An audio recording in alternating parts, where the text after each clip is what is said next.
Bonsoir. Bonsoir. Topesi bino mbote. Tolingi bino yango toza suna ngambo toyebi ke bozawana. Ya liboso bolimbisi pona heure. To changer na biso horaire na biso te toza toujours na ngonga 20h. Eza moi contre temps mukie mais bolimbisi. Nandimete bolimbisi biso po bokutami esika mpona kozela biso pe toza posa na bino mpe tokutami na esika oyo foto solola to loba oni nzamba tie kati na biso na bino mpona masolo na biso ya sekele ya libala ezanga mama jolie naza mwasi ya Evangeliste Maku mingi bayebi biso pe mingi bayebi biso te yango na se présenter na kanti yango na kaka pa makoko loba amen.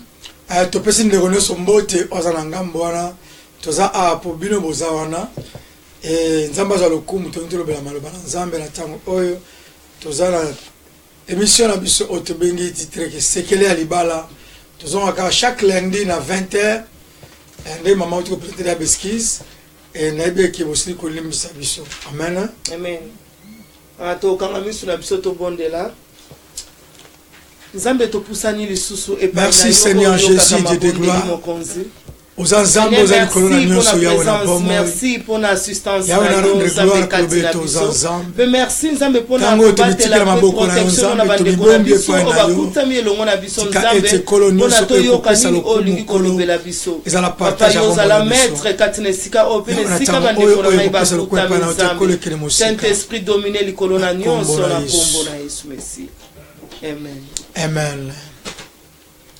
Tokoyemba pona lokumu na Nzambe sekele ya libala sekele ya libala sekele ya libala kokangama na Yesu yendekisi ya libala mosantu totangi mikanda na Bible pe bakomi o likambo ya libala sekele ya kofanda na libala kokangama na Yesu yendekisi ya libala mosantu amen amen. Sekele ya libala eza kokangama na Jehova Shalom yende mopesi na kimia kokangama na El Shaddai Nzambe na makoki nyonso yango na tokangama na epo toza esika mosusu ya kokimela te eza bongo mama Hortense papa makuto komi na ntango na biso ya sekele ya libala amen. Ntango kitoko vraiment bandeko lokola ba mama na biso mama Angèle mère de mère c'est la évangélisation bengela biso bandeko lobe de couple évangélique eza wana déjà pour natia na maloba na Nzambe pour natina oza sekele ya libala merci. Ya solo to komi na ntango na biso ya sekele ya libala semaine passée tolobela ki responsabilité ya papa ou mobali kati na ndako ya libala nalobi papa kote ya bana na biso nalobi mobali kote ya ngai na yo ya mwasi mibali na biso kati na ndako ya libala tolobaki ke papa il faut ayeba responsabilité na ye amen. tomona ki surtout mingi na basali na Nzambe tomeka koloba mingi ke tangu musu babosanaka oyo ezali responsabilité na bango kokende mingi na musala ya Nzambe eza mabete Bible lobi priorité za musala ya Nzambe mais kobosana te oyo ya yo charge amen.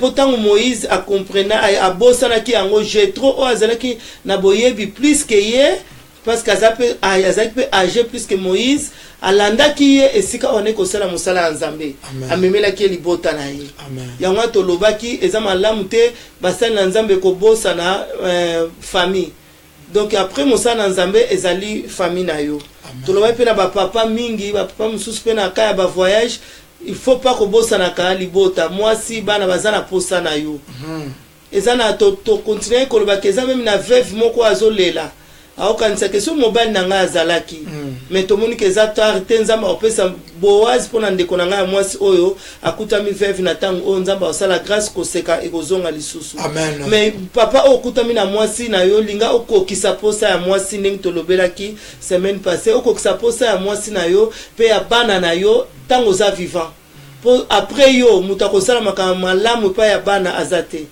après yo muto akosepelisa mwasi na onde yo bana kosepelisa ye azate na basi oyo bakobala susu te soki likambo bongo esalami ou bien na basi oyo babala te na ntango likambo ndenge wana esalamaki yango tomeka ekoloba na ete vanyese makuru koyoko bakisa. Amen. Maman Kela est très bien vraiment tout démontrer que responsabilité aussi est au sala que muto perdre pour esa responsabilité na ye na kati na ndako distraction. Donc eza tolobela ki tola terre na Moïse et pas yakuta maki vraiment charge avec makasi mais gloire à Dieu bokilo na yo abenga na komba Jétro ayaki ma hotel ça ka beza musala nzambe zala ngo bien zabe musala ya priorité moko bossa na charge na hotel tout à l'heure côté biso basala nzambe to démontrer que mutako uta retraite prière c'est prière mais il faut pas que bossa na oyo ezanda kuna yo mwana omone eza important makasi to pe total c'est sous Jacob même bozu ezaki na kati ya ndako là-bas o azaki bokilo na ye mais tango amonaki ayoki voix nzambe ke sengelaki atika esika wana alobaki te ke basi na ye batika la poza ndako papa na bango non amonaki ezaki charge na ye alobaki ke ngai na 12 tribus na ngai ya bana tokokende donc bana bakoki kotika la pa la bazaki koko na bango banga bazala bango bien parce que tobai misuni kuta ezaki ya mingi ma amonaki ke non eza charge na ngai esenge na ngana tambola na charge na ngai yango tobai ke papa o moni kozala mikumba na yo aussi obala na bana ozana famille oyo si osala donc partout ozali linga ozana famille na yo même otiki famille quelque part yeba ke eza charge na yo il faut yeba ndenge ni bazo vivre ndenge ni bakendela pe ndenge ni bakozongela parce que eza charge na yo yango to meka ekoloba. Oui c'est ça. Frère so bienvenue pe mbanzamba pambola yo zala toujours wana la fois parce que tu na retard mais loko na tango malamu siko lelo tozana thème na biso o to pesi pona nini bondoki kati na ndako ya libala pona nini bondoki boye kati na bondoki ya boye kati na ndako ya libala. OK zamba malama ya solo makamsu esala makato mona ngo eza normal mais tant to kota mimi na spiritualité mona ngo eza vraiment bondoki po batumi bale balinga ba ko mutu moko alors na ebité na vie papa soki eza na mutu ko kolinga ami boma ye moko na volonté na ye mutu wana zate to so mutu aseli kama bongo eza be esprit yango to bi bondoki eza kati na ndako libala makamsu to zo mona ngo eza normal mais eza be esprit mauvais o ezo ko animer mutu parce que moko na biso ozo ko accepter que muninga mobile do conjoint na yo oza oyebi ke akokufa pona likambu boye oyebi ke oko tromper ye na likambu boye vraiment eza bondoki. Alors bondoki kat na libala eza malamu te pourquoi sauter le commencement eza institution divine des plus anciennes oyo ya kala nzamba bien que les deux deviendront une seule chair donc nzoto babi mwasi na mobali bakomaka mutu moko alors so bakoma mutu moko ça veut dire que bondoki ko résister ko exister te ça veut dire bondoki eza mabe kati na libala bondoki e ko mona makamebele oto ko démontrer sikoyo oyo eza ko salama pe oyo ko salama kati na libala yango Bible continue ko ba biso ke mibale eleki malamu. Amen. Pourtant toza biso mbale esika moko na kanti e ozala salama kameza mo apasi tentation moko eleka niveau peut-être ya bolingo na biso. C'est ça. Parce que toza biso mbale esika moko tam so papa moko alinga ki a déranger nga mais tanga moni ke nazana mobali na ngai akoza même na ba limite na ye tam so pe mama moko alinga ki apusa na pembeni ya papa mais tanga moni mama za pembeni akopi koza na ba limite na ye yango to ba keza bien te pa moko mutu azo bimoke wapi na yebe sika na kende ozo sa nini na yebi pe likam na osala te donc eza normal te po to moni a tolobi bondoki pona nini to tanga na mukana na 2 Samuel papa o tanga la biso mukana na 2 Samuel chapitre 11 livre à 2 Samuel 11 to bana verset 2 tozo tana biso deuxième livre à Samuel chapitre 11 verset 2 Bible le bien biso un soir David se leva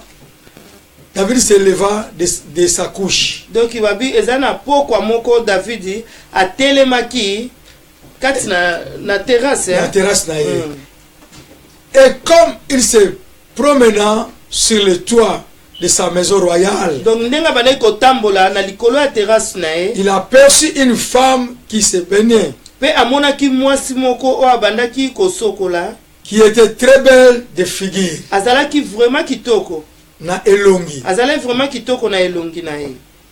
Alléluia. Amen.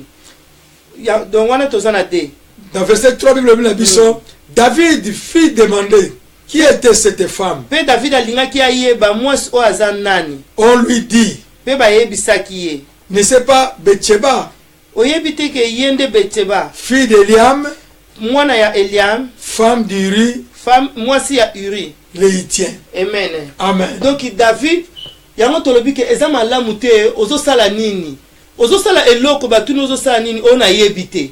Amen. Ozokende wapi po bamoni ozokitambola ozokende quelque part oyebite. Donc eza mabe ba moment otomona ke eza moment ya distraction. Non, eza kitoko te. Eza moment ya bien soko moni ke o se distrait bozala bino mibale boko éviter ba mabaku mingi na nzela. Amen. Nazolo bango na ba marié soko zano célibataire ça va tambola na yo zano likola terrasse tamsu nzama opambola yo na komona wana nde David amonaki. Mais David azalaki marié pe moi sona azalaki marié. Amen. Alors na ba tangu wana David amataki esika wana na komona parce que miso mona ka eloko oyo esepelisaka. Do miso eloko oyo benda miso eloko oyo esepeli na yango. Siko eloko nyonso miso mona ka ezali pamboli. Amen. Parce que David a mona kazaki ne mwasi kitoko mais zaki li pambolite évangile pour na vie à David. Non, zaki li pambolite. C'est clair maman. Moni Bible na biso information sur la par David. A passant na zobe sœur na Clarisse Mbote mingi vraiment la tsunamite. Na mwana biso Mariana da Silva. Zalaka kawana sœur biso Marie Mayas. C'est la évangélisation. Yebisa bandeko couple tangu fo neza wana ekebo bala kolanda. Si comme pas makuna bi tangu David amataki wana tangu amonaki tolobi ke misu emona eloko o tangu nyoso teloko ezali pamboli pona mutu wana. Alors David nakata terrasse amonaki na ye ndimba mingi evangisa te yake o nazo tambula nanga pona tambula ozokende wapi nazokende pona kende. Non, ko comprendre muta bongo te ezali pamboli te oketika ye wapi bokende wapi place exacte to eka ya mwa sikoyo eluka ba problème parce que David tanga amoni bongo asuka kite alingaki ayeba. Oui. Aza nani et puis ba expliquer ye yango yaya ozolanda biso papa ozolanda tango oluki oyeba information ba expliquer yo soko moni information na eza favorable ozala bénéfice na yango oko continuer pour ozo bénéfice mais soko moni que information wana eza pour détruire vie na yo donc on continue à parce que David et papa maku a comprendre tant ba ebisi a comprendre na ye apese ba détail nyonso abi azala ki soldat kati na équipe ya bato ya zoko akendenge nde bitumba siko ba ebisi bien kaza femme mariée. So femme wana pe aibi ke naza mariée. Ozo na ba promesse ya. Ya sika tobi ke bondoki kati na libala. Amen. Siko bondoki wana évangile ezaka kana David te ezape na ezaka na mutu moko te kati na bomeza na bango mibale. Parce que bango mibale bazaki conscient na kambo wana. Surtout David atuna ki avant moi soit pour moi soit na mona ki na noté. Mais David a monaki atuni ba informer ye que aza intel. C'est ça. Sikoyo akwene ko telema ko lo ba projet no so la ki na yango. Amen. Po Bible pesa ba précision la ki tongo makasi telongi mwasi wa. Amen. Amen. Amen. Siko Bible no connaît so ko ba na biso. Dans verset 4. Et David envoya des gens. David atindi bato pour la chercher. Po ba lukela e mwasi wana. Ba yana ye. Omoni sika bondoki wana. Amoni na ye. Bon. Ayeba kite. C'est normal muto amona. Alors tango moni linga oyeba.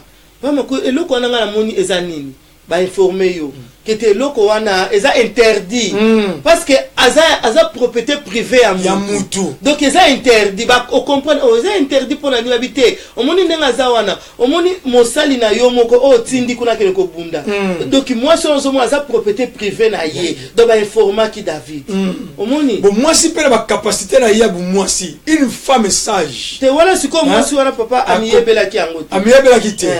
Alléluia. Est-ce que tant que David ayoki yango, il fallait pas à continuer le sous que bokene kozulanga yi. C'est ça. Bon, atinde te que roi atinde bato ba boya te. Oui. So tant atinde, elle vit vers lui. Entrando elle à elle. Si, il coucha avec elle.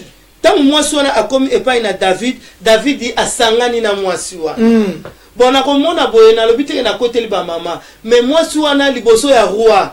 Peut-être ko banga ayeba kinenga ko kimela tende ko lobate mais eza mabe na papa salaki yango na mama pe eza lelo na papa moko ko yeba même que moi sono zolanda za marié et puis oyebi kaka te moyebi na mobali na ye doza makati na source el kambango yebi mais o continue à ko déranger ti ozui okomi ko bimana ye okofuta yango Bible lobi ke eza sika oyo bato ba déranger ki Sarah pona Abraham bazwa ki mwasi Abraham nzama yebisa ki ye ke olala te donc OK ko senga bolimbi c'est pas mobile na ye obi lelo papa nango zo sepela po ozozwa mwasi ya muninga na yo ozozwa mwasi basi ya baninga mais yeba ke un jour po yobika faut que ne ko loba na baninga wa no ke ne ko senga bango bolimbi siko est-ce que oza capable oza na makasi wana na courage wana to continue na biso papa Bible continue le banabiso. La verset 4, il va vers lui, il coucha avec elle. Après s'être purifié de sa sueur, elle retourna dans sa maison. Donc, tangu David abimina ye, moi c'est un zonga qui n'anda ko. Au moins les traces de serpent, il y a moza, mon comme si tu vois un message de la trace à serpent.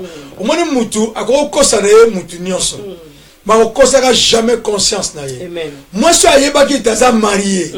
Aza une femme mariée. Une femme mariée, maman, Bible dit que c'est une femme qui se respecte.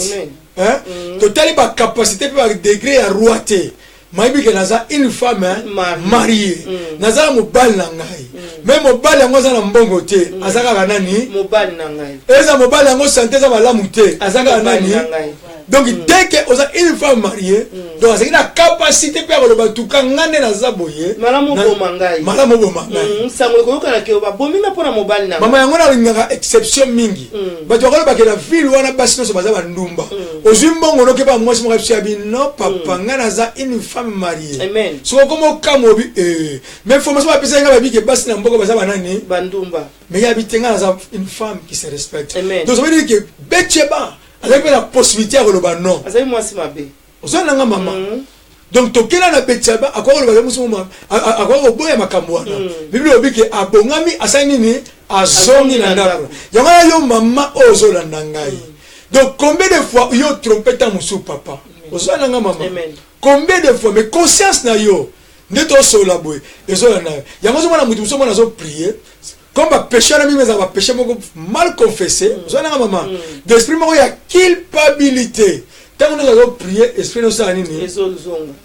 À ce moment-là, il y a une commission à tenir en balamoko. David. Au sol la maman. Nous avons la tenir loi jabakasi nga. Esprit nous a nini. Oh les hommes sont sous yoko bon de la yomoti. Amen. Faut y aller pas battu dans Nzambe. Ce qui passe au tel habit. Ce qui pas dans Nzambe wana. Eroyeba. Eroyeba. Malamu yeba na me nabika loboko na Nzambe. Ba se kayo lelo, mais ba se kayo lobité. Hein? Amen. Si vous plus que confesser le Coranité. Donc il sera toujours difficile. Papa Abso David mabiongo Nzambe asala obolamu. Amen. Amen. Donc eza malamu tende papa lobi ba nini ba culpabilité eza ya mo sozo la nanga na tango oza ndongo zo yoka boza na culpabilité wana parce que mso yebi ke mwana na liboso bien mi balo bien o asuka aza ya papa te kati na ndako eza kitoko ata mukiete donc ozo yeba no ke aza mutu intel mutu ngompe mso aza pire papa tam suspe mutonga za papa leki kati na liboto bieta za noko pa makama bongo sala maminga ya papa mwana mwa za kati na ndako aza mwana msu ya noko bia tata leki mais papa kati na ndako ayebite eza kitoko ata mukete yango tolbike za bondoki kati na ndako alibala tam Betcheba mona kibongo se abimina David mais il fallait pas zonga suna ndako atika neka kuna ba David makambo yo salinga yi donc na ko isuko zonga na ndako na ngai te malamu ta mobali na ngako ya na ba kengana eto ko isuko sangana te parce que babike batu mi bale basangani bako mutu moko mais siko ngana sangani na batu na demi bali donc naza susu mutu na naza susu moko na ba mutu na moyen ya ko expliquer ngo ezo sala ngai pasi donc malamu na awa mais Betcheba a préféré ki azonga na kati ya ndako na ye donc on eza bondoki to continuer na biso papa frère so chilo sinzama pambola yo na sera so Clarisse la tsunamite nande ko na biso bia boa bibeya lomako sala so évangélisation benga ndeko moza pembeni yebisa ye couple tangu ifo neza wana donc maman so to comprendre bien donc Betcheba asala ki papier moko ya mabe il y a une femme qui se respecte. Moi c'est libala aza moi si oyo aza moi c'est libala. Ce que moto aza ngambo David. Nazo conseiller yo papa. eza ba malédiction belé o mutazo zo libana azokotsa na ndako na ye mutazo mwana ngana zanka ngana lekiye ozomba maman mais o kezele ko kobi kubisate c'est que l'homme a semé est-ce que mutsora loni makazu akobuka nguba maman te oyo loni yango obuka c'est ça donc biloko wana faut être très prudent tozo que les malem to démontrer oyo nini eza mabe muta sali na couple ya bato amen amen total na biso na 5 évangile verset 5 le bila biso cette femme devient enceinte moi si oyo akoyi na nini moi si oyo akomi na zemi omoni baka basala ke mama donc olia no ya kobomba mama mais si on nzamba sala nini abimisi na poisa est-ce que zemi zonga na kati non esala nini ebima libanda na bando abe ba otala ya komubwa ka borasoyi siko papa zo borasoyi papa kenda voyage ayaka te siko ko borasoyi yango ndenge nini toto zo borasoyi on dit voyage ya 2 mois et demi okenda voyage oyena 2 mois 3e semaine so okoda la porte so ebo boa kama pas ça laisser ale kompe discussion na uta nango awa okosipe ba mois ezali pambolité omona muta biso to ebina papa ezana mutu mwana botami ba mois ekoka mais hier azokosa papa ke mwana botami na 7 mois mais ba papier bimi no hôpital mwana botami na 9 mois mais soka zo longola 2 mois wana oya kende ki voyage azotia ke mwana botami na 7 mois mais na ba ninga ba docteur va comprendre mu bala zo tuna ba question docteur pa ebi ke za privacité aba mais ba bikanda mwana bino za ono zo tuna biso ba question ndeni mais na mikanda na mama c'est a effacer côté wana on a évité na simba ki bi ki son ndeni oyebi yango la conscience no ya moi si ezo sala ezali sumu moko oyo na évité ka nzambe mutalimbisaka yango pour papa on a le lot to yebise que moi on a bota qui intel limbisanga un jour akoboma yobi akoboma mwana nyama comme ebi kelikamba bongo esalama faut bima na kati ndako et puis ko linga ku tupe ko sala ngote yo ona no sali ngote nzambe asala biso grâce parce que ça ma bondoki otolobi bete ba tanga mona ki bongo il fallait pas azonga suna ndako mais ce que to continuer to mona c'est ça sur la bible bible sur la 5 wana il devient enceinte a comme na zemi et elle fit dire à David je suis enceinte azonge pa David akebisina na nini na zemi yango no monita ko mona ata mususu papa moko libanda zo bio mwana ngai donc ayebi pour yeso ngai pa iri c'est qui irrité akebisana ni David zo na maman amen est-ce que moi ça va là ou moi ça modèle moi ça va bien David pa yoki siko tolanda siko bakamuni esalamaki à propos David pa kolinga zemi wana te siko yo papa tango obimaki na mwasi ya bato ya libala aye ayebisi yo ke naza na zemi zwa courage benga soki famille no bieba ninga obozana na bango na même équipe bokene koswa na mobali wana po bo libérer mobali wana comme ça yo zwa mwasi wana en charge parce que zemi wana eza yo omoni mwasi wana yebiso ke naza na zemi na yo eba kaza marié eza na papa mozolanda biso ebi ko sala likambo wana eza pena ya mwasi mozolanda ebi ke osala kango yo to mona ndo za normal po mwana liboso sa botama o azane 4e papa eba kaza ye non même papa yebi o même culpabilité wana et puis oyo loni okobuka yango eza kitoko te alors to boy ke o transmettre lo wana pa bana yo amen po bla semence na za mabe amen so David a comprendre ke ngani na zaboyi na mimi ngambo amen uzona mama mais so ngambo ne ko suka bon te faut confesser obisi ke notali kamwa na sali ezabo tana verset 6 na 6 bible ya bible alors David expédia cet ordre à Joab. Donc David a pesi mibeko pa Joab. Joab wana zaki neve ya David pa zaki chef ya armée ya David. Armée oyo banaki ko conduire Uri kuna biska bakende. Ya bitumba. Comprenez maman. Neve pe chef ya armée na yi.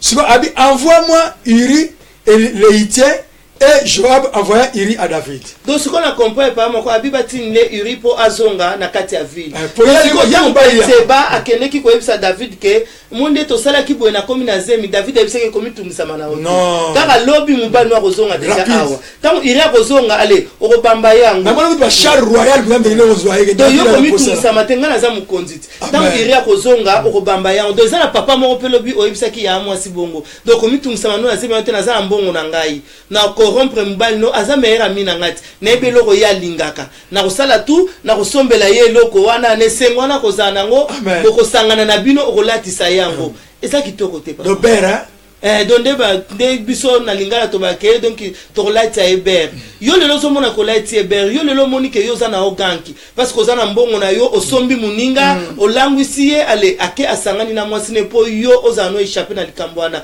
te oza échapper na ngo ana mokili mais pas nzambe te puis na mokili avant kufa okufuta yango c'est la Bible qui dit yango ngai to kofuta yango siko malheur ezana mwana o abota mais mwana na pas ané échapper nzamba osala grâce to continuer na verset 6 te totangi wana 6 ici to dans sur la 7 la tokela sur la 13 mbala moko parce que Joab atindi Yuri que zonga po mukonza na posa na yo po Joab pa yeba ina ite ezanga message te zong silanga mubali kombo boy aya awabo po posa David na isiko ke no ndenge zawana Yuri pa fala na ndako siko ama kambe bandi na 12 ama kambe bandi na 11 na papa to ba na 11 Bible bila biso boy Yuri répondit à David. Yuri a répondu à David. Yuri a répondu pas à David, a répondu à David. Israël et Juda habitent sous les tentes. Habite Israël na Juda bazana seya na seya ndaku. Mon seigneur Joab et les serviteurs du mon seigneur campent à la campagne. Donc chef nanga Joab na ba serviteur mususu ya yo baza kuna na bitumba. Et puis le but, comment moi je rentrerai à ma maison pour manger et boire et pour coucher avec ma femme et que ton âme est vivante, je ne ferai point cela. Et tant que yo mokonzi nango za na bomo yo jamais. Siko moni pa ma kutangu iri aye akanisi ke David abengise na bolingo ya bondeko. Ya bondeko, c'est ça. Akanisi abengise na bolingo ya bondeko. Alobi ke amokonzi natiki Joabi kuna chef na ngai ya équipe natiki na ba collègue mususu kuna na kati ya bitumba ngasiko na ya yozo bangana kela na ngana ndaku na ngado na lia na melana sangana na ngana mwasi na nga etanke yoza na bomo na respect na pesa ko na amour ona ibina ko zandeko na ngai bitumba o ezaka ya yote za biso nyonso dona ko yiko sala yango te deux ans ta mususu ndeko azolinga yo plus mais okay yo ndi mutozo bomaye ezaki toko te so moni iri apa makuna les paroles trompeuses ba parole wana David Yuri akamwa bi nati udu Joab mukonzi na zamba azobunda bongala ke bana nda una liana lala nala na mbetu e osala matesko David suene zaki yango suene yike ala na mbetu kuna comme ça basa nini basangana na mama problème zaki asa désabarrasser na mwana donc confiance mo ba pesa ki na ndaku moko songolo ndeko na ngozola na ngai o confiance mo ba pesa ki yo mama songolo na ndaku moko songolo alors yo ok loin okomo mana papa yanda kuana okomo mana mama yanda kuana doza biloko moko eza malamu te eza biloko moko memaka yango tobenga bondoki kati na ndako ya libala donc kuna azwi mwana abike mwana ndenge za boye azapina papa te et puis bana ne bayaba nyokola ba papa yo ya bango te tondolo yango te ono tanga wisi yango te o makazu akotambula musika papa bazeke so makazu po nino dongo mais au mona yekolo mwana ana zapena ndako aba bata yumo c'est ça zo bande siko ndenge za wana malgré ba tondolo papa na bine teke yo ya yete sacrifice azo kenda na ke kote kuna ezate makazo na mona ke so mwana korki akenda korki tata bato sacrifice mo donc ya siko yozo sekaye siko te mozo sekaye okofuta mais pas futa te mona batanza poto vivre ta ya grâce Jésus Christ est là maboko za kofungama alors que yo luka basali na nzambe confier likambo oyo même maman oui situation oyo za banda ko belea ezali eza banda obele mingi na moto koma kaka ngai mama na za marraine ya mwana wana omona camarade mo ya za parrain ya mwana wana camarade mo ya kabo no mwana bo tushakete aso ko ngata ba blog école bo website ngai ponga za parrain na ye oh yo parrain ngai kitoko te za parrain na ye na ndenge ya mabe alors nzamba opambula te ko o poisonner muninga na yo yo pe mama o poisonner mobali na mobali pe o poisonner mwasi na yo moko kati na bino wala sali likambo wana toke na 12 papa oui na 12 Bible la biso David dit à Yuri reste ici encore un jour tellement la bouton wala la ki wana te ai comme noé ngana zo konte ko tola la kuna comme ça et puis maka mukumba na ye maman so Yuri pe donc molimo na nzambe simbi ya binga mo konzi penela ola na ndaku te faina zonga ka bitumba David pardon maman ga yaka te jour David alobina Yuri pardon la susu awa donc su ata jour ai prisa mo ana 12 ko abi reste encore ici aujourd'hui et demain je te renverrai Yuri reste à Jérusalem jusqu'à Jordanie. Jusqu'à l'année demain. Donc il y a un faux. Même il y a un tout ça qu'il faut monter banzambe. Pourtant moi ibin zambe ozana discernement.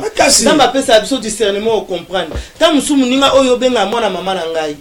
Tant musu oyo benga ke lienge lieye. Yende muta osala makambo wana. Omona futuli okutu biyo zaki na Afrique abino atemi ko eleke bele mala muzonga oya okuta bana. OK po ebike na ndaku déjà yesa sali poto kuna. Sukwa sana posa o ut Afrique no kipo ya okuta bana. Non ezaki tokote. Yo kende ki Afrique na programme na olingo zonga na programme na.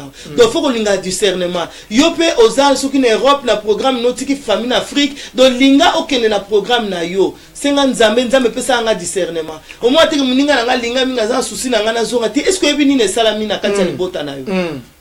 Poto yeba ni bilongi me mitema te parce que likambo oyo zo salme ningo la sake mitema to yeba ni yango te po uria sake na confiance abetse baba. Amen. Mais likambo betse ba zo asala ki ele sake motema ya mutu eza mabe. Donc ya mwasi motema eza mabe bongwana. Eza facile. Nzama pesi biso temps. To continuer na biso papa biso lo. Amen. To continuer sur la verset 13. Frère soeur il lâche nzinga nzama pambola o papa. Gloire à Dieu. Tournez la verset 13. Bible David invita à manger et à boire à sa présence. Tala bolingo ya hypocrisie. Yangona hypocrisie za mabe même na Bible na telemela ki yango. Jésus. Donc un pharisien, oui, c'est ça. Donc hypocrisie au David abandé ko ça. À comparer à comme le cercueil blanchi. Donc cercueil batie bilamba peme na likolo na kati mbindo salité. Apoto linga tabana poto mona muninga bengso tozo lia tozo tumba do ya moto. Yo mona on va bolingo. OK hypocrisie parce que tabata to tumba ngo biso twane sengwa. Mais oyibi bitu asaleli yango. Non. Pour Yuri avait invité qui na mesa David a bengi abi okolia na mesa na ngabi David invita Yuri à manger à sa table et ivra et le soir Yuri sortit pour se mettre sur sa couche avec les serviteurs de son maître, mais il ne descenda point dans sa maison. Donc nous David n'a pas ça. Et les gars pour Yuri Allah moi keranda kunaye comme ça berwana et la taille malamu. Zona maman. Ce que moi la motema moi a dit Becheba azaki déjà bien informé. Papa na soka ye kaka. Kotika été. Quand c'est la route que madame chamba que nous sommes kotika ndako. Mais sikoyo Yuri abi ngai kinia na kata ndako wana. Na okota te. Landa pa ezo kende sikoyo. Bible nous sur verset 14. Le lendemain le matin David écrive une lettre. Donc mukolelandi nango na tongo David a commis lettre moko apesa pa Joab. Il envoya par sa main de Yuri. Pour apesa yango pa na maboko ya Yuri. Yuri kena ngoye moko apesa ngo pa Joab. Ozaki neve à David. O lettre ngo zo banini maman. Dans la verset 5, dans la verset 15. Bible dit écrivez dans cette lettre. Placez Yuri au plan plus fort du combat. Il restait vous lui afin qu'il soit frappé et qu'il meure. Donc David a lobi na kati lettre yemoko Yuri amemaki bocha Yuri na liboso ya bitumba. Donc afin qu'il abeta ma bien pe akufa. Au moins on peut pas ndoki pas ok na kati bala. Moi ça yeba ki bien. Ki mo bala na zo zonga bolo le simité. Donc papa wa boma. Kasi tango Yuri abanaoza na porte ya ndaku alali libanda alangwe na alali wana. Avant ba soda wana ba garde ba kepesa David sango. Mais moi c'est déjà on a informé David. C'est ça. Ayi so moni papa on écoute aye donc nyo so sala à quotité. Asuke lui a pris la porte ça mais vraiment.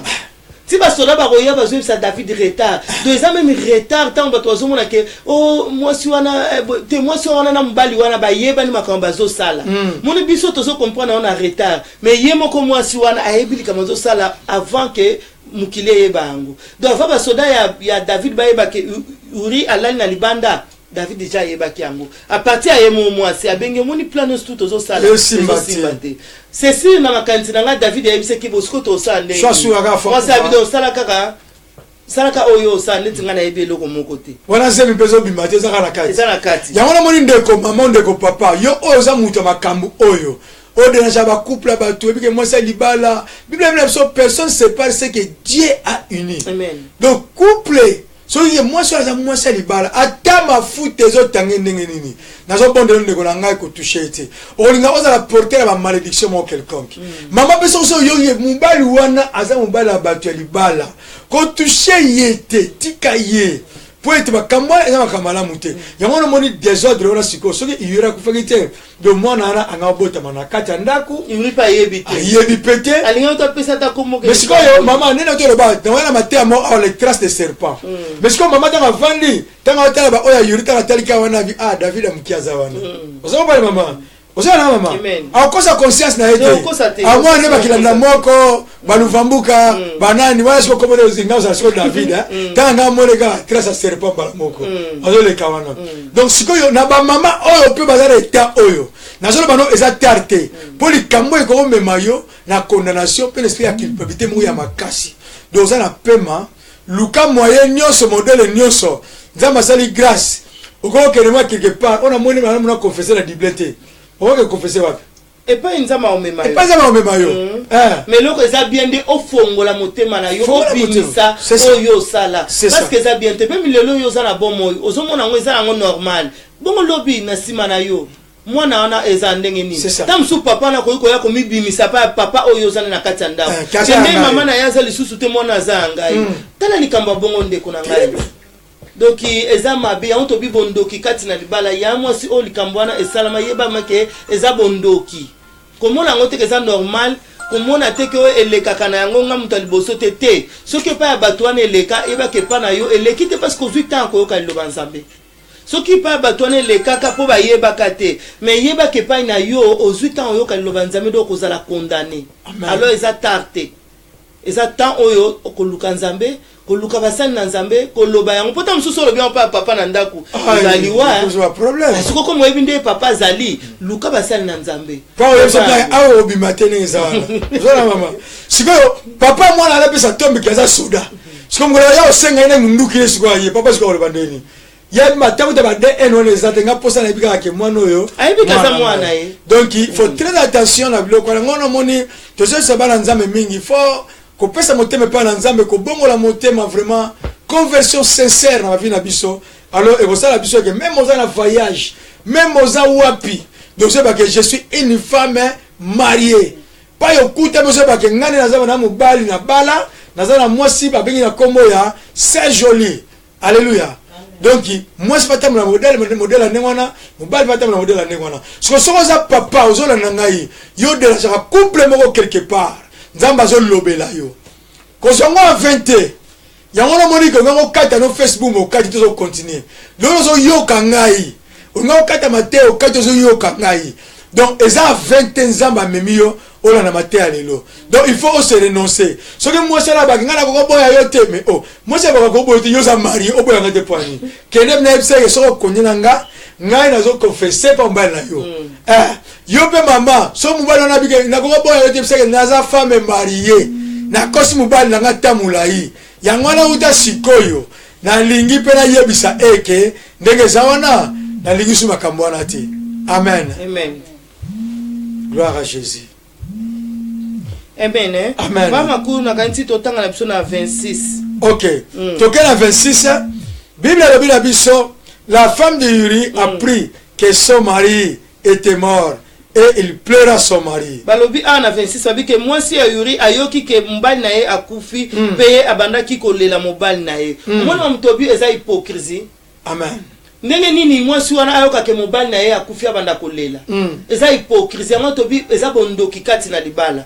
Parce que yende mutali promoteur ya liwa. Mazolela. Alors Bible lobi ela kela mabena oya kozala wako lukaliwa muninga do amuzinga makila ya moto etanga nanzela na ye do olakela mamabe mwasi wazaki na likamba kolela te oya yeba kilikambu wana ifala banda koseka ala sepela lobaka sikoyo sekele wana ekoyeba na te mais aleli tala hypocrisie yango to sepela te okesi omoni muto azolela neta miboma te linga oyeba nini ezolelisa ye.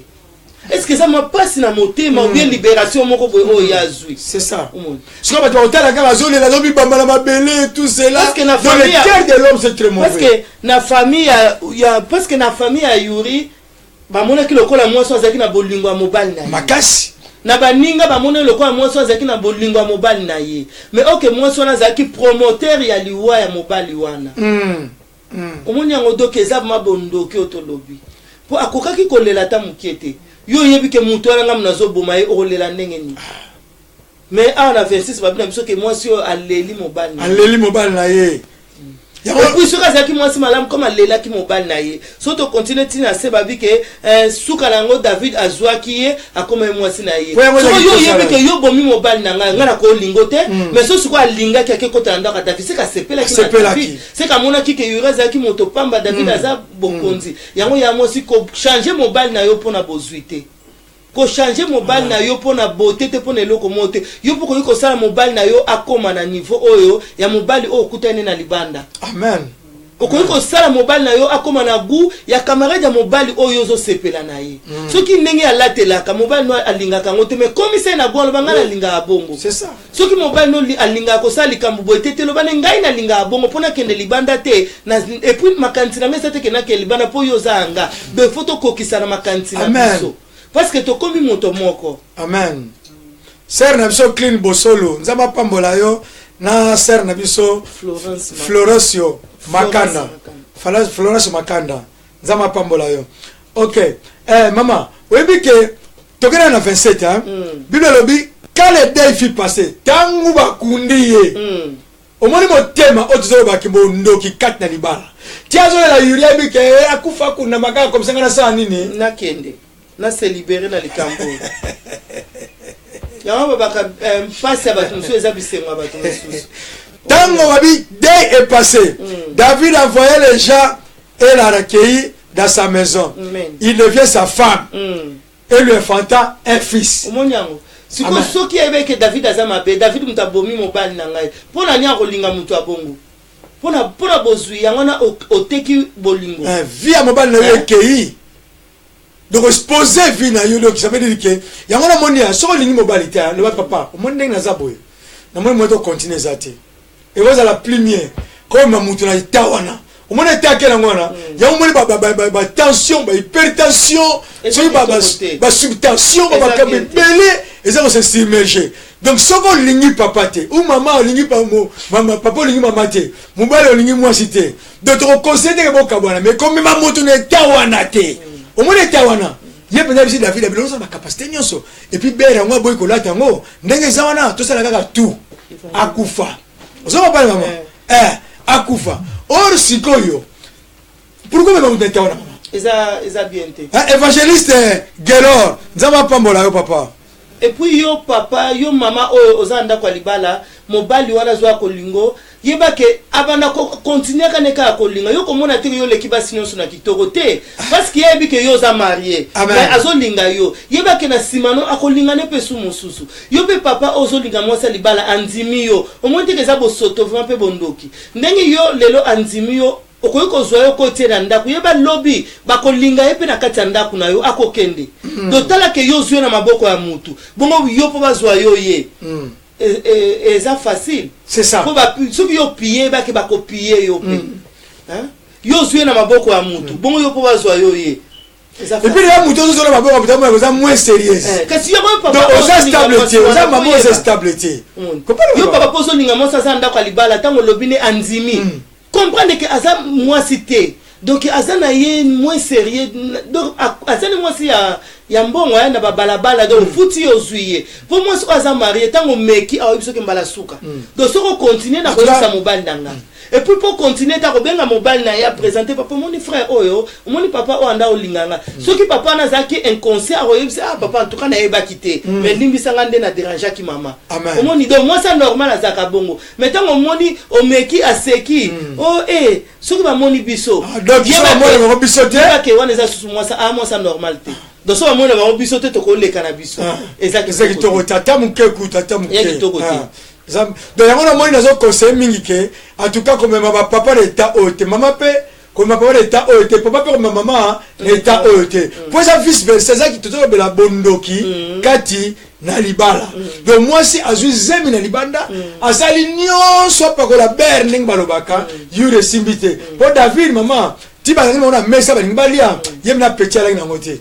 a petit ne fala wake yura ko na chambre siko yura ko na pota bi mokonzi joa bi kutu mokonzi ngana na zamba zo bunda ngana za secondaire olala kuna ok premier la mususu yangona il faut pas qu'on confie na maloba nyonso ezo bana mnoka mutu yango to bi faut muto senga discernement pas c'est ça po ya ko ça basalinga feti balinga singa ba champagne basali bosema na kufa kite na guerre ya basalinga oko kufa ne sikoyo c'est ça et po na bango siko so to continuer to komona ke nini malédiction elandaki libota wana pona nini yango leo to so ba ke bondoki kati na libala omoni yo papa osali kambo wana omoni yango eza bien mais ba ke lobi ko kolanda bana tozomona bana mingi bazo violer bango tozomona makama be mingi ezosama na kati na bana musu bazo ba degu ya kobala na vie pona ba makambo oyo do bondoki na kati ya libala eza na ndenge ebele eza pe na papa musu ozobokola ba jeune fille na ndako teni moyebi ke baza côté famille ya mwasi obike ngamo na ko reconnaître bango donc ngamo na koyeba bango liboso avant tout bazo bali na libanda eza mabe eza bondoki obimi na bana wana oche bana na makanti ya mabe même bazo lia bazo mela bana bazo suna grâce de serpent yeba ke papa osali bondoki kati na libala na okati na famille po yebi ke baza ba cousin ba soki ba cousine ya mwasi nanga na kobima na bango pe maman yebi kaza cousin ya mbali nanga na kobimane po toza biso na kati ya ndako yeba na te eza bondoki donc papa osali kambwana mama osali kambwana foko kuta na nzambe foko luka basali na nzambe ko mabondela pona yo obima na semeki na yo obima meme na bana tozo bokola na kati na ndako yeba ke eza lipamboli te nzambe opambolo te ta musu lelo zo mona koza na ba million na yo mais nzambe alokotaka mutu na se atomboli azo ape mutu na likola kitisi ye na se parce que azanzama ba principe to to koyoka amen yango ndeko na ngai oyo za mutu ba makambo wana eza bina important ozo kabiso kotika makambo wana eza malamu te yango na tozolo bana tango oyo mama le memba cousine na mwasi na yo ba misuku de comment ba message na bango mama kele musala ba comment presque mwasi na mobali donc eza bilo mo eza bilakelo eza bilo ka mabe alors faut chercher les hommes de Dieu faut ka batna nzambe ba na ko bondela yo ko bondela yo mote na pousse ne pona nzambe na confesser no luka ba nzambe bondela pona yo alors yo pe cousine oyo sala ke loko wana yeba ko zo sa lo moya malamu te atokena ndanga libala lo eza trace de serpent soko confesser ngote culpabilité nzambe na commission na toni mona mbala moko comme ça nini et comment mata donc ça veut dire que faut pesa mote pa na nzambe ko sala une bonne confession wana nzambe akoyeba nako pardonner alors et là on nini mama na ina beza sur cette makasi ne bandelo ne ko saki David yaki misu eza bien mona mais de la sorte de yemba ngoti deuxième regard tango tali pichuma tango tali bato kanisa ke non basala nzambe mama batala tetwali ba robot otambula kingo dressé ka lola ba fil de fer au moni bo balwa kingo tete tala tali on bala liboso na kopana ke simo so bana ba ko na tala na ko tala yo te na ba ma ngo TCD na no bondela alléluia donc permettre misu na yo te et lancer deuxième regard pour la deuxième regard yango pa makabe banda amen muteme komo bano ba donner zali muteme sera ngo pa nginde akena ane Dubai asala ne bakwenda vutukisa oka prome ya kwenda vutukisa te soke na kwenda vutukisa wana okosi da bondoki kati na libala déjà question yo yeba ke non na ba Dubai na ye atika nango promesse yake ngai naza femme mariée naza homme marié et puis naza muto naza taché na nzambe webi eza ba masumu minga mais le sumu ya ekobo bilobi bazo koma mutu moko maman betela na cette place wana eza malamu te papa bible bitu mbale ta basangani bako mutu moko donc na nzela ya rapport tant mwasi na mbali bazo sangana eza ba esprit o ezo sangana donc bazo koma mutu moko siko kanisa ba maladie kanisa ba réclamation o ezalaki epai na mutu wana mususu yo zaki na yo bien mais na ko sangana na ye o récupérer wana o ezaki pa na ye et puis okotisa musu kati na ndako mondo zokota kufa kati na ndako donc ozo ya na milimo ya divorce ozo na milimo ya pauvreté ozo na milimo ya maladie ozo na milimo na kufa nyonso zokota parce que ozu yango kuna bisika ba réclamation na ezalaki yo po ozalaki na yo bien ozu yango okoti kati na ndako après le but okoma na ba problème o ba mari de nuit ba femme de nuit te yo o provoka ki parce que evandaki nango quelque part mais ba bike batumi balika ba sangani do boko mutu moko yeba ke neni tozalaka ya mwasi na papa do boko mutu moko alozu nzoto na oki kotika yango supa ya mutu mususu ozu susu ba oya réclamation kuna déjà kutuna ndako ozo potana na oyo za kati na ndako alozu ke kozo su mususu kuna ozo ko bakisa donc eza kitoko te deuxième mabondo kitango bisika toza moko na biso na ati tozo comprendre ozo tala mobité moi noyo déjà eza bondo ki trace de serpent et puis ezaka batu nyonso bakofana na bango bazoleka nde papa lobia tanka mwana na leka trace de serpent et puis ndeko wana yeka muta ozala misu meilleur ami ya papa bien maman tant ka zokota likambo na zongi même ça mona ngo 10 ans passé zongi ba moko na bimaka na ye de mwana wana za mwana ye atatu bozaka sute tant moni mbala moko ebike na bimaka ne poni po o confesser yango te et puis tant musu to confesser yango to o mesala ko to vanda na wana te eza kitoko te.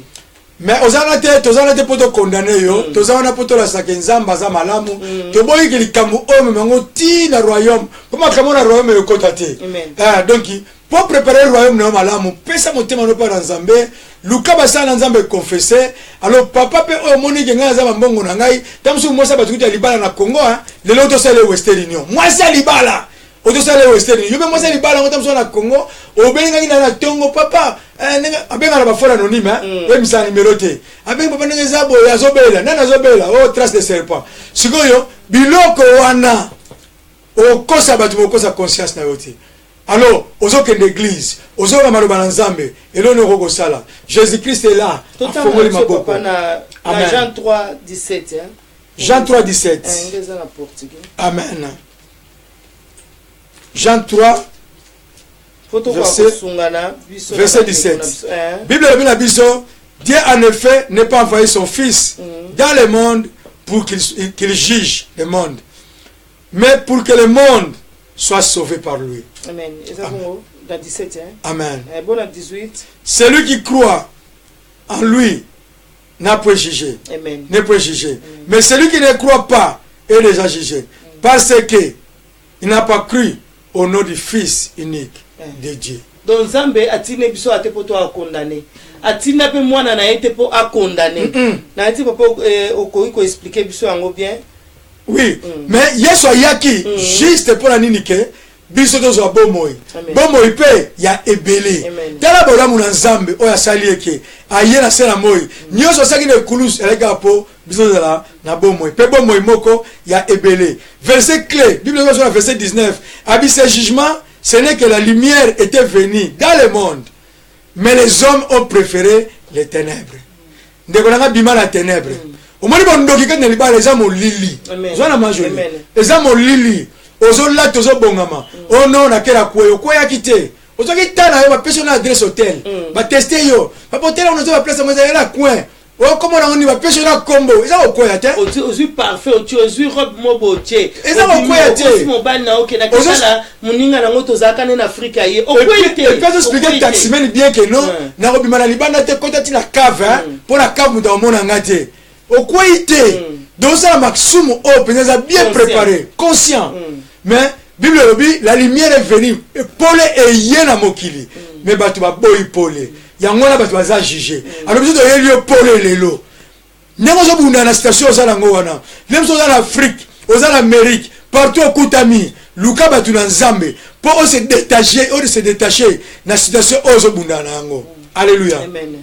Amen.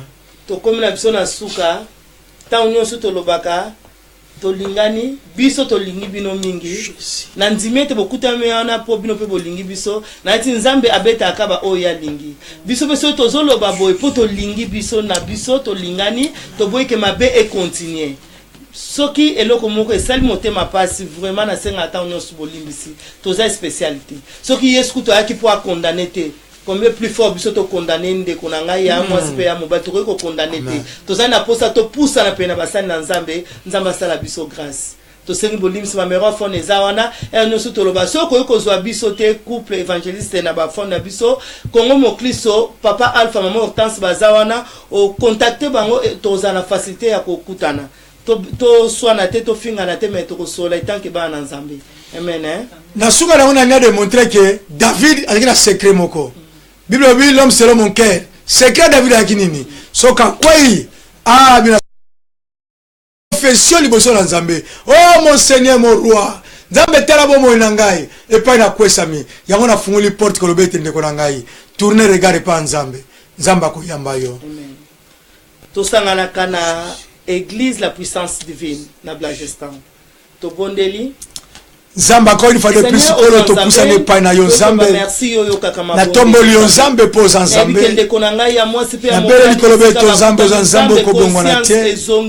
faveur pe grâce na yo kola ezwa esika tombola mana yo nzambe révéler Seigneur au disposer yawe tikete ndeko nyonso alandi biso nzambe na bikambo ete bandeko nanga bakutana na bango pesa bandeko nanga motema pete bafongola nzambe au discerner bango nzela Seigneur tika faveur na yo monisa mokozi na couple secret ya David nzambe alaki kokita liboso na yo nzambe pe délivrance pesa solution nzambe na bandeko na ngai na kombo na Yesu na tango toyoka yoku pe tomona yoko sala nzambe lokumu kozonge pai na yo na kombo na Yesu Messia.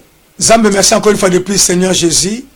Porte d'entrée nous soit qui ouverte o elinga ko fungama et permettre que bondoki kata libale kota nzambe to kangi yango na kombo na Yesu Messia.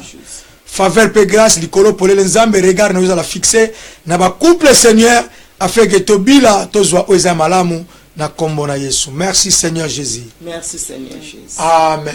Amen.